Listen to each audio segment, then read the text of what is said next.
Welcome to CarTok, where we talk everything about car. Today, let us talk about the CHERY Tiggo Cross or CHERY Tiggo 4 Pro that yet to be officially introduced in Malaysia. I have to say this, Honda, Toyota, Proton, Perdua, all of you have a very big problem coming right up.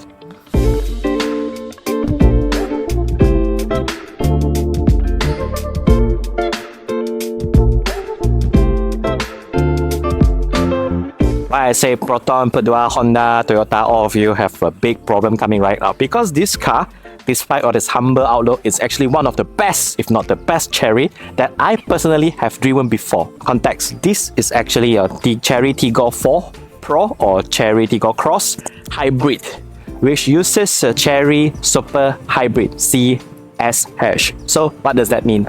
It means this car actually runs on a 1.5 liter engine and an electric motor coupled with a battery that are smaller than 2 kilowatt hour, 1.83 to be exact. If you do not have any idea on what this number stands for, let me give you an example. The famous electric vehicle right now, no matter it's BYD Dolphin or BYD Atto, is around 40 kilowatt hour to 60 kilowatt hour.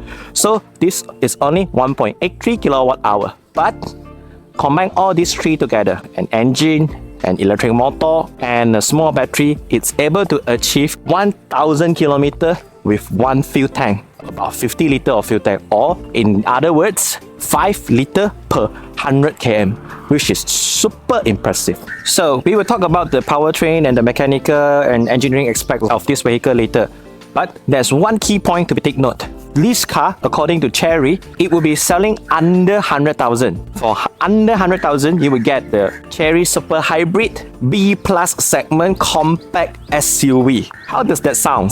I think it's rather impressive, and after I've driven it, it's actually better than most of the hybrid system around in the market right now. Hence, that's why I said Proton, Perdua, Honda, Toyota, you guys in big trouble. So let's talk about CHERY Tiggo 4 or CHERY Tiggo Cross. When CHERY re-entry Malaysia market in 2022, they only have three main products. First one is the CHERY Omoda 5, which we have introduced in the video here. Then it comes to CHERY Tiggo 7 and CHERY Tiggo 8. So in case you do not know, Omoda is actually another product lineup belong to Omoda Jeku, and this is pure CHERY product, Tiggo. So this is a Tiggo 4 midline, and rumor has it this will replace Omoda 5 as the entry-level CHERY product in Malaysia. What you are looking at here, it's not officially launched in Malaysia yet, but it is actually a facelifted Tiggo 4 or Tiggo 4 Pro or Tiggo Cross that has released in China very lately, I think about 2024 December or November. We have pictures of previous generation Tiggo 4, first generation Tiggo 4 all the way until now, and you can see there has a very big change when it comes to design language. So CHERY Tiggo, as the name suggests, is actually tiger, so they will use a lot of tiger design element in the exterior. So the facelifted version comes with a slightly sleek and clean front lamp design and a rear one bar like design. Later we will showcase in the exterior walk around. We have no official news on when CHERY Malaysia will introduce this to the local market, but the information that we get is, as we mentioned earlier, it will be something that are cheaper, lesser than 100,000, and it will come with this front fascia, which is the facelifted version. The information that we get is it will release in Malaysia or debut in Malaysia around June or July, which is very close from now. Whenever we are shopping for a car, we will look at the product, what kind of product that we wanted. For example, there are some who are very determined to shop for an SUV, for an hatchback, for a sedan. So those category of consumer will shop for the car in this category according to their budget and preferences. The other type of consumer will be like, okay, I have this amount of budget X, 100,000. What car that I can purchase? So for 100,000, it's actually a very interesting prospect, because in 100,000, what you can get in 2025? To be honest, not much. What you can get is the Honda City, the Toyota Vios, the Toyota Yaris, entry-level Proton X50. Yes, entry-level. Then Perdua Artiwa, I guess that's it. If you exclude the Proton Iris or whatnot, the entry-level car, I think that's about it. And among all those products that offered, none of them are hybrid vehicle. Only this. if CHERY Malaysia able to launch this model with a price tag of slightly lesser than 100,000. Slightly more expensive category, you will be able to shop for City EHEV. And again, that is the only hybrid vehicle available in the market at the moment on the next price bracket. If you are willing to top up a little bit more, let's say until 140 or 150,000, you will be able to shop for Corolla Cross Hybrid or the Jeku J7 PHEV. Again, that's already like 1 or 2 Axia more than what this car is asking for. On the first impression, this is not so CHERY as we Malaysian know it. Because when we talk about CHERY, we'll always being the first impression is always those monster INC vehicle. CHERY Omoda, for example, yes, it's a very popular car in Malaysia. So it's very quirky, it's very unique. But surprisingly, when I look at this car for the first time, it's very mature, it's very subtle. It's definitely not going to win any beauty contest, but there's nothing wrong with the design also. Everything is designed in a rather traditional lines, which I personally like it. Let's take this sleek headlamp as an example, and there's 3 small DRL inside. As I mentioned earlier, CHERY Tiggo. Tiggo stands for tiger. They are designed using feline animal elements. For example, these 3 claws. Yes, I know there are some other car company that uses lion as an emblem. We also use this, the fang, the claw, but at least it doesn't look that deja vu, isn't it? It has its own identity. Then you have one long DRL here, a diamond grille with nicely neat arranged diamond elements here. And it's not so caesarauphobia. Correct me if my pronunciation is wrong, but it's that thing, you know. So at here, everything looks so clean, so nice. And if you look on the side profile, the hood is actually quite upright with a semi-clamshell bonnet. Everything is just okay. It somewhat reminds me of those old school traditional SUV. For example, those 2-box SUV, Pajero IO, Vitara. It does have that vibe and has that shape. And to make it better, it's not just all show but no substance. This car also comes with the practicality of all those 2 boxes compact SUV. Look at the side profile. Clues of 2-box SUV became more apparent. You will notice a very upright, a very straight up front windscreen rig. It's not that sleek anymore. A big side mirror, rear mirror, and a very upright and straight C-pillar. So all of this is actually a very practical layout, albeit not that fashionable, not as trendy as sleek coupe line, roof line nowadays. For me personally, I feel like yes, coupes are sexy, but when everything is using that line, it somewhat sacrifices the practicality and it disobeys the design principle of form follow function. And this does not have that problem. Everything is just like a good old compact SUV with a 2-box layout, straight roof line, and big window. Everything is okay. Once we are in the cabin, you will notice that this car also came with a very good visibility all around. Come back to that later. On the side profile, you have this big mirror, straight roof, and an immiscible roof design thanks to the blackout C-pillar. Then a very chunky body, one character line here that goes down, and one small character line that goes here and all the way to the front lamp. And that's it. Because this body panel here is rather huge, they try to reduce it by having this plastic cladding here and a design piece here. I admit this is not the trendy looking SUV, it's not a fashionable looking SUV, but surprisingly it started to grow on me because this layout is actually the most practical layout after all. Why? It can provide a very big ingress and egress for the front door. Just look at that. Because of that, here the opening can be done in a very generous manner. So ingress and egress is not going to be an issue. Straight roof line here, so yeah.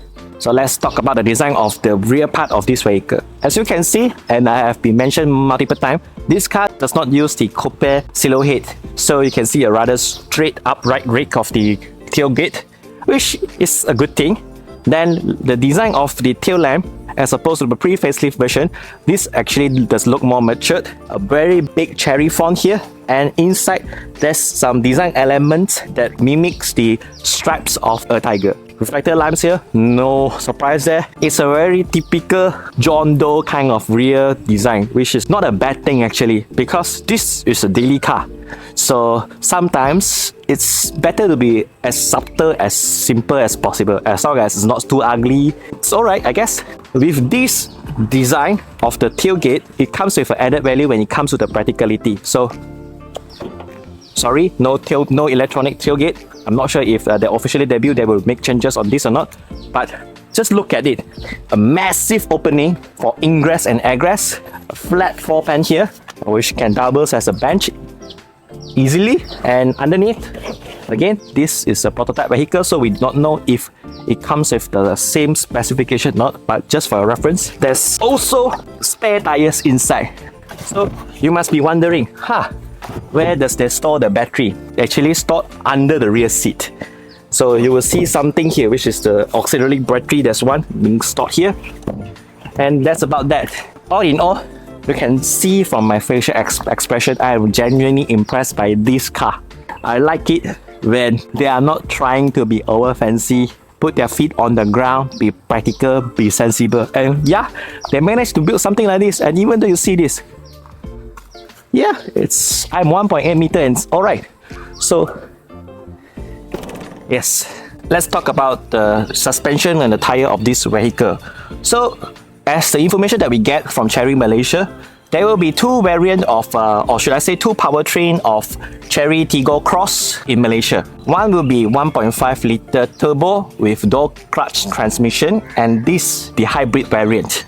So both will come with different specifications and different rim design. Hence, whatever we share here is only for reference.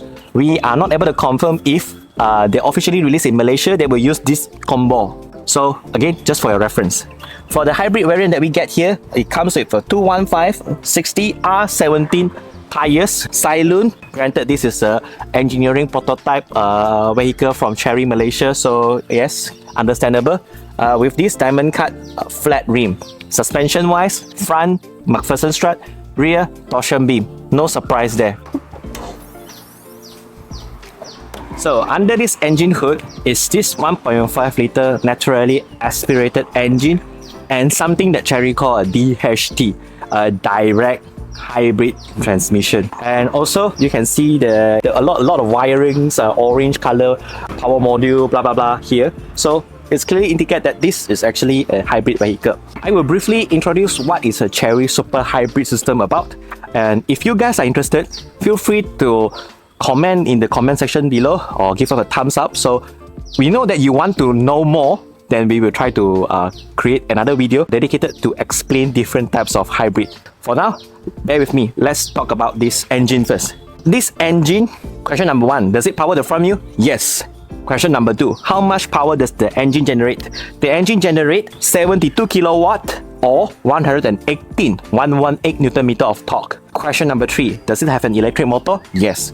Question number four, how much power does the electric motor generate? It is 210 horsepower and 310 Newton meter. So you get all the numbers there. Then most of the time, this car is powered by the electric motor, and the battery, the electricity, is stored in a 1.83 kilowatt hour battery. Sounds confusing? Yes, I know, but bear with me. So in normal driving condition, the car will be propelled by electric motor only. Then the engine will only fire up gently to charge the electricity back in case the battery is low on juice. But there is a catch. Based on my personal user experience, until you reach 120 or 130 km per hour, the engine will come back into life with high RPM noise because the engine will clutch in to power the front wheel. Hence, you have a very interesting driving experience in this car. In low speed scenario, in urban driving all the way until 110, 120, it behaves just like an EV. Instant torque, responsive acceleration. But when you go into the highway, especially when you're going about 130 km per hour, it behaves like an normal ICE engine with a revving engine noise behind the scene. This car, top speed, as my personal experience, is 150, no more. I will talk about the driving experience more when I'm in the driving seat. So for now, all the figures: fuel tank, 51 litre, go 1000 km, the power capacity of the engine, the power capacity of the electric motor, and what makes it more interesting is this engine, CHERY claim, it's running on Atkinson cycle, which is more efficient. So before we talk about the rear seat, let's look at the practicality. So you can see there's a armrest here, and yes, the ergonomics is actually okay. You have a aircon vent here, a USB charger, nothing too fancy, no pocket. As I mentioned earlier, where's the battery of this car? It's actually stored here. But it does not mean that this car does not come with the fundamental practicality design. For example, this 60-40 folding bench. 60-40. So the only downside is because here they need to store the battery. It's not able to create a full flat bench, but it's alright. And thanks to the big ingress and egress, for somebody with my size, it's rather easy. So you can see it's a comfortable cabin. You have big windscreen here, so the view outside is clear in your eyes. There's no claustrophobic, a very big headroom. Okay, thanks to the two-box body design language. And front seat is my driving position, and I still have one piece of space. It's alright. The only complaint of the rear seat that I heard from my other colleagues and some of my friends is the rig angle of the rear seat bench is slightly upright for most people. For me, it's alright. Then, granted, the size and the category of this vehicle is slightly narrow. Some might complain that, but for me, I don't think it's an issue. This was meant to be a compact B segment SUV from the beginning. So, 4 adults, easy peasy. 5 adults, slightly crampy, but it still works alright. You can see here have some artificial leather on the touching point of your elbow, but other than that, this is plastic. This is fox leather. This is plastic.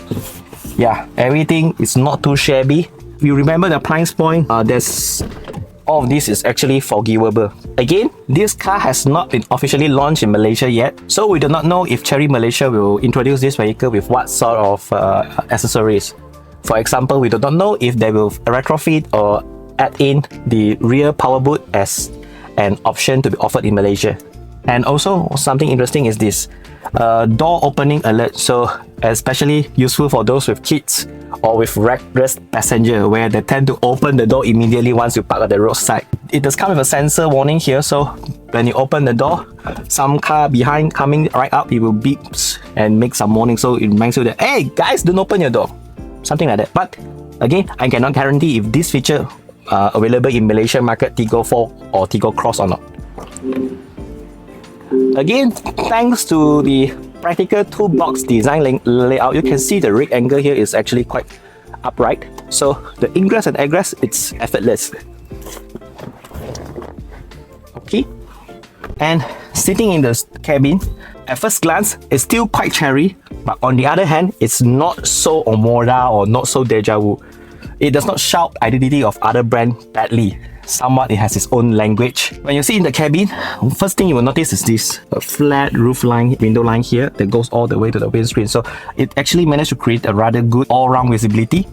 And not to mention a big size side mirror. Some might hate it because it does not look nice, but for me this is very useful. It's actually help in the convenience of navigating or driving this car, articulating this car in the urban area. Next, we have this dual screen setup.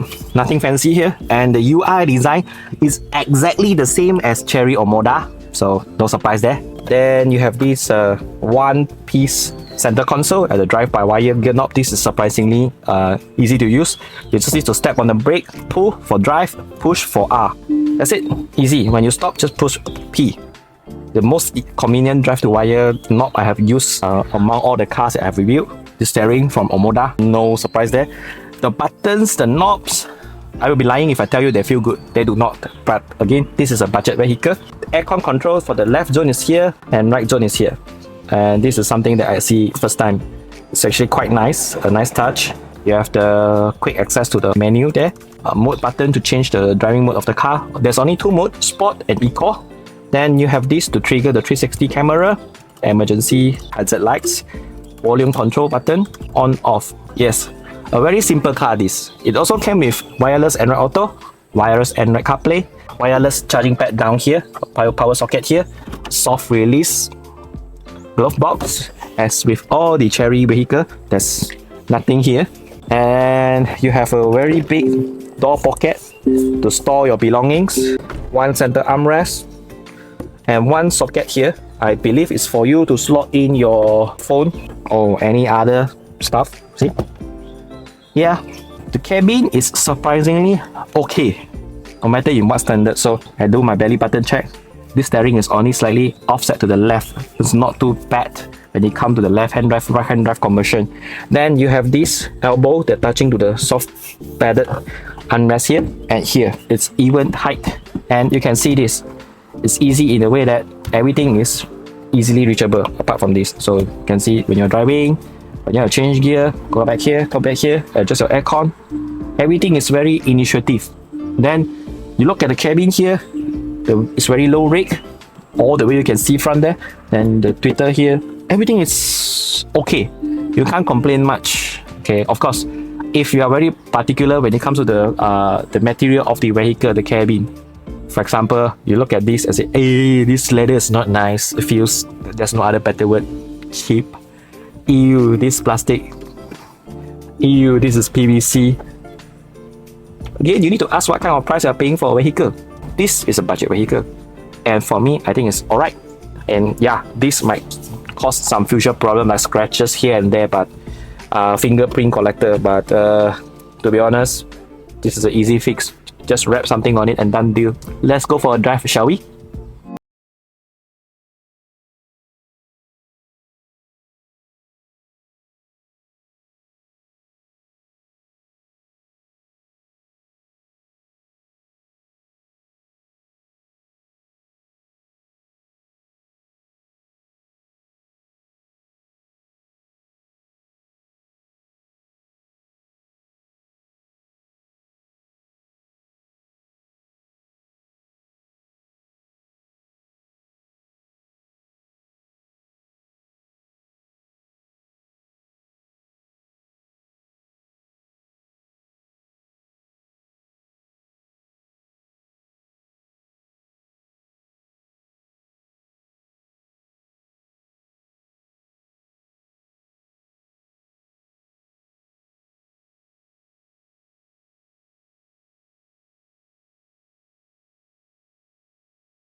suits most of your daily driving needs. Top speed. Okay, let's talk about top speed. So we are currently at urban area, Putrajaya. So all we have is just stop and go traffic condition that goes lesser than 100 km per hour most of the time. And for that, this car is super.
It's easy to park, very nice 360 camera, instant acceleration. Yeah, you don't even need to wait for the gear to downshift, good brakes.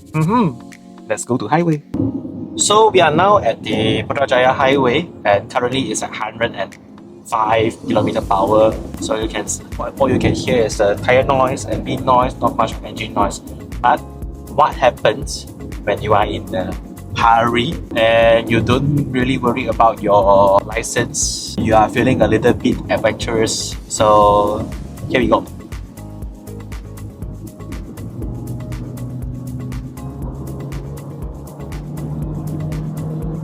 So you can see at 120 km per hour, it's still right.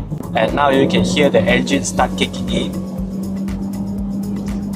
So the $1,000,000 question is you need to ask yourself if you can accept that level of NVH when you are driving high speed.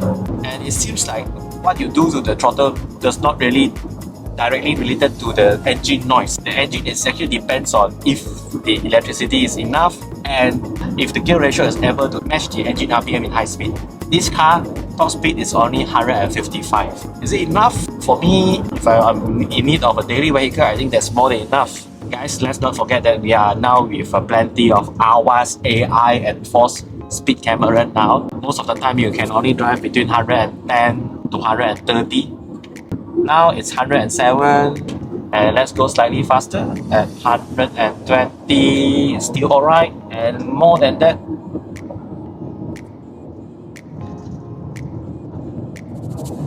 The engine start comes in at 128 km per hour. And if you do not notice, let me share with you that this car does actually feel rather planted and stable at high speed, even in corners, which actually surprised me even more. But damn, this car does give a very good impression to me. Easy to drive, it's fuss-free, it's fast enough, it's communicative enough, it's carefree enough. So I'm not sure why people still go for Jimny or other cars. This, you want power, you have it. You want fuel economy, you get it. You want easy to drive, you get it. You want practicality, also have. Price tag as per CHERY Malaysia introduced, it will be less than 100,000. Yeah, I can't find any point to complain about it other than that UI, which some might argue is a little bit terrible. Oh yeah, it even comes with a sport mode and the eco mode changing. So depends on what you want. The ADAS full suite of it. Yeah, what more do you want? And again, I have to say, Proton, Pedua, Toyota, Honda, you guys are in big trouble. Who can create a hybrid that does not give a damn about power efficiency? And you want it, or you have it, you got it. All 310 Newton meter, no hesitation. 3, 2, 1. What? Ever since 2022, our market is not short with options. As a matter of fact, we have too many options available. Then we also have a lot of, you can say, scandal, bad news for certain brands. And we have to acknowledge a fact that No matter how bad they used to be before, they are playing the game very seriously and they catch up very quickly. What most brand thinks they have advantage before might be gone in the future. For example, fuel consumption, safety, practicality, design, ride and handling. Those Chinese car makers are doing whatever they can to win this game. What Toyota, Honda or Proton or Pedua will do to catch up this game, I do not know. But so far what I can tell you is this car is one of the best if they manage to sell it in under 100,000 ringgit. If you like what we are doing, please don't forget to like, share and subscribe our video. We also have an Instagram and a web page to be followed. Thank you. See you on the next one.